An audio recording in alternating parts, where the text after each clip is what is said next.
Hello everyone, good morning. কেমন আছো সবাই? তো আজকে আমি আমার নিজ গন্তব্যে চলে যাচ্ছি। তো আজকে হচ্ছে ঢাকাতে যাচ্ছি। অনেকক্ষণ দেরি হয়ে গেছে, মানে অটোটা এসে দাঁড়িয়েছিল। তো আমি আবার ঠাকুরবাড়ি ওই পাশের বাড়ি দিদিদের বলতে গেছি, তো আবার অনেকক্ষণ দাঁড়িয়েছিল, এই কারণে তাড়াহুড়া করে এসে আর কি অটোতে উঠে গেলাম। সবাই কেমন আছো? আশা করছি ভালো আছো। আমিও ভালো আছি। বরাবরের মতো আমি আমার আরেকটি নতুন ব্লগ নিয়ে তোমাদের সামনে চলে এসেছি। আর তোমরা যে যেখান থেকে আমার ভিডিওটা দেখছো, তোমাদের সবাইকে অনেক অনেক ওয়েলকাম।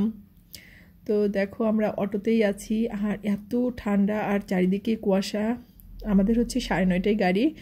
তো গাড়িতে উঠে গেছি, সেটা তোমাদের সাথে ভিডিওটা করিনি। আর এটা হচ্ছে পদ্মা সেতুর উপরে, দেখো কি পরিমাণ যে কুয়াশা, কিচ্ছু চোখে দেখা যাচ্ছে না। তো যাই হোক, মানে খুবই অসুস্থ ছিলাম, কারণ আমি জার্নিটা মোটেই করতে পারি না, আমি স্বপ্নিল দুজনেই। তো এই কারণে ভিডিও টিডিও বেশি খুব একটা করতে পারিনি। তো বাসায় চলে আসছি। আসার পরে আর কি বাড়ি থেকে যা যা দিয়েছে স্বপ্নিলকে বললাম আগে ফ্রিজে রাখো, তো না হলে নষ্ট হয়ে যাবে। এখন অবশ্য বেশি টাইম লাগে না আসতে, এই 2.5 ঘন্টা 3 ঘন্টা মতো টাইম লাগে। তো এই যে একটু দুধ দিয়ে দিয়েছে, তারপর দুধের ক্ষীর দিয়ে দিয়েছে, আর একটু দুধের উপরের ক্রিমটা থাকে তো সেটা দিয়েছে। তো যেহেতু মানে ঠান্ডার দিন, তো খুব একটা সমস্যা নেই। তারপরেও স্বপ্নিলকে বললাম একটু ফ্রিজে ঢুকিয়ে রাখতে এগুলা সব। তো ওই আর কি সব কিছু বেরো করতেছিল, যা যা ব্যাগে আর কি ছিল। তো আমাদের হচ্ছে আসার আগেই, মানে আগের দিনই টিকিটটা কেটে রেখেছিলাম। মানে গত 1 সপ্তাহ ধরে ভাবছি যে আসবো আসবো, যেহেতু স্বপ্নিলের স্কুলটা খুলে দিয়েছে, বই নিতে হবে, স্কুলে ক্লাস শুরু হয়ে গেছে। তো শেষমেশ চলে আসলাম বাসায়। আসলে আমরা হচ্ছে জানো তো পাখির মতো, আজ এখানে কাল ওখানে। আর নিজের বাড়ি হলেও নিজের কর্মসূত্রে অথবা নিজে মানে হাজবেন্ডের ক্ষেত্রের কারণেই আমাদেরকে চলে আসতে হয় সব মায়া ত্যাগ করে। তো আমি বাসায় আসার পরে স্বপ্নিলের পাপা আর কি কিছু নাস্তা পাঠিয়েছিল বাসায়। তো ওই যে এখানে ডাল ভাজি ছিল, পরোটা ছিল। আর আসার সময় বদ্দি, আমরা যেহেতু কোনো নাস্তা খেয়ে আসিনি, বদ্দি আবার রুটি, ডিম ভাজি এগুলো আর কি সব করে দিয়েছিল। তো আমরা এই আর স্বপ্নিল আর কি খেয়ে নিয়েছি। এখন হচ্ছে দুপুরে রান্নাটা করব। আর কি হয়, আমি গাড়ি মানে খেতে পাই না গাড়ি জার্নি করার আগে। স্বপ্নিলেরও একই অবস্থা, মানে আমরা দুজনে আর কি বমি করি গাড়ির ভিতরে।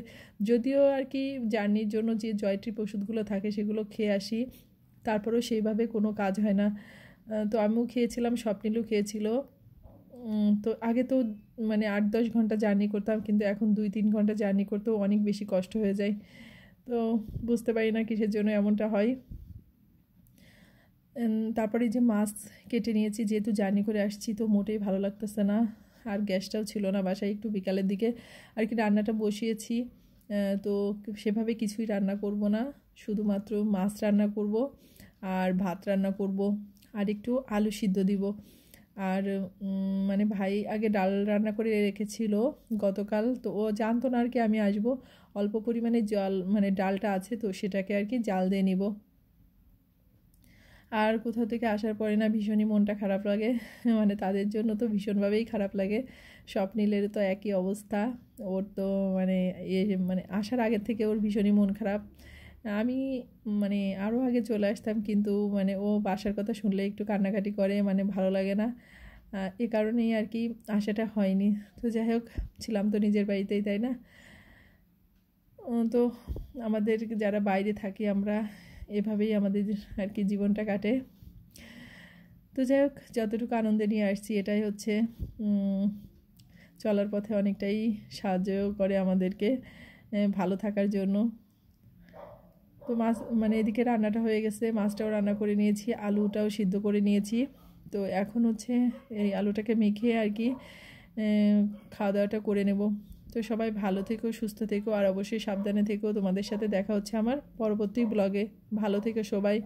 আর যারা নতুন আছো আমার ভিডিওটা দেখো, যদি আমার ভিডিওটা তোমাদের এতটুকু ভালো লেগে থাকে, তাহলে অবশ্যই তোমরা আমার চ্যানেলটাকে সাবস্ক্রাইব করে আমার পাশে থেকো। আর যারা আমার চ্যানেলটাকে সাবস্ক্রাইব করেছো তাদেরকে তো অসংখ্য ধন্যবাদ।